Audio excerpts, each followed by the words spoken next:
माघ से कृष्ण पक्ष की जो एकादशी है, जिसे उत्पन्ना एकादशी कहा जाता है, इसके संदर्भ में तो आप लोग सभी ध्यान से मन लगाकर इस एकादशी को सुने, इसकी कथा को सुने। बड़ी मार्मिक कथा है, बड़ी सुंदर कथा है, अद्भुत कथा है। इस कथा के लिए श्रवण मात्र से हमारे तमाम पाप कट जाते हैं। तो हम सभी जो एकादशी का व्रत रखेंगे, वो व्रत रखेंगे।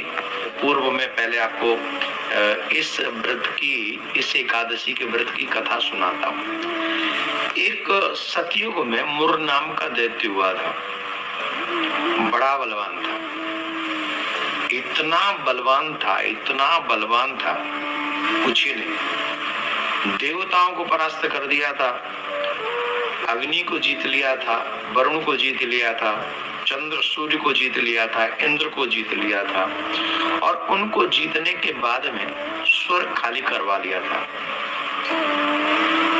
परास्त हुए देवता पृथ्वी पर विचरण करने लगे, परेशान रहने लगे, दुखी रहने लगे। उस समय वो सभी जाकर वो तो भगवान भोलेनाथ से कहा कि मुर नाम के दैत्य ने हम सबको बहुत तंग कर रखा है, बहुत दुखी कर रखा है, आप हमें उनसे मुक्ति दिलाएं।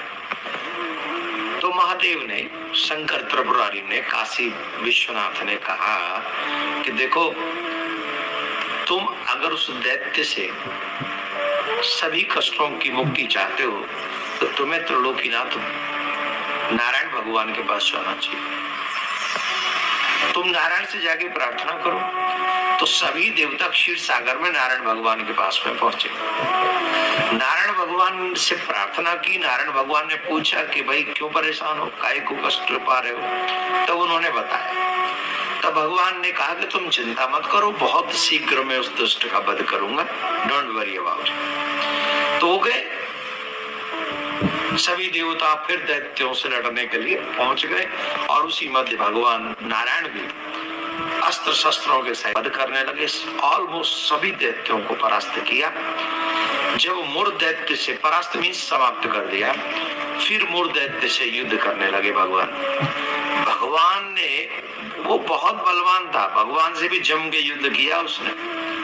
भगवान जो भी शस्त्र चलाते थे उसके ऊपर, क्योंकि वरदान ही था, तो वरदान को तो भगवान मिथ्या नहीं कर सकते थे ना, इसलिए तो बार बार कोई भी शस्त्र चलाते थे, वो ऐसा लगता था जैसे कोई पुष्प फेंक रहा है।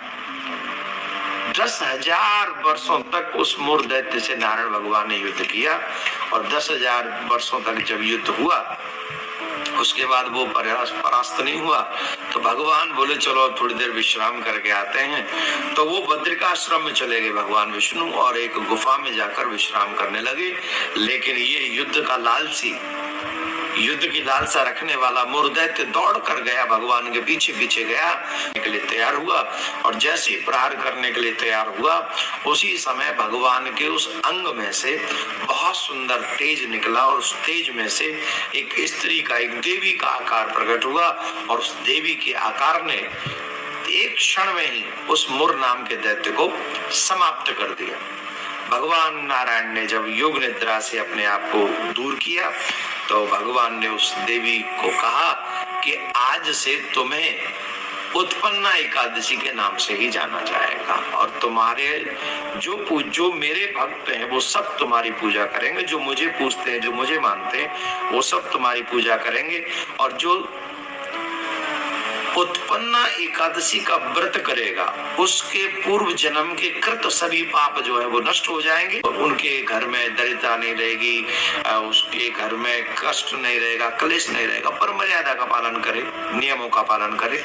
नियमों का पालन क्या है? सुबह ब्रह्म मुहूर्त में उठे, संकल्प लें, व्रत का संकल्प लें, फिर माँ लक्ष्मी का भी पूजन साथ में नारायण भगवान के साथ करें, शालिग्राम का पूजन करें, सत्य बोले, ज्यादा आहार न करें, और रात्रि में हो सके तो विश्राम न करें, जागरण करें, आदि आदि क्रम के साथ हमें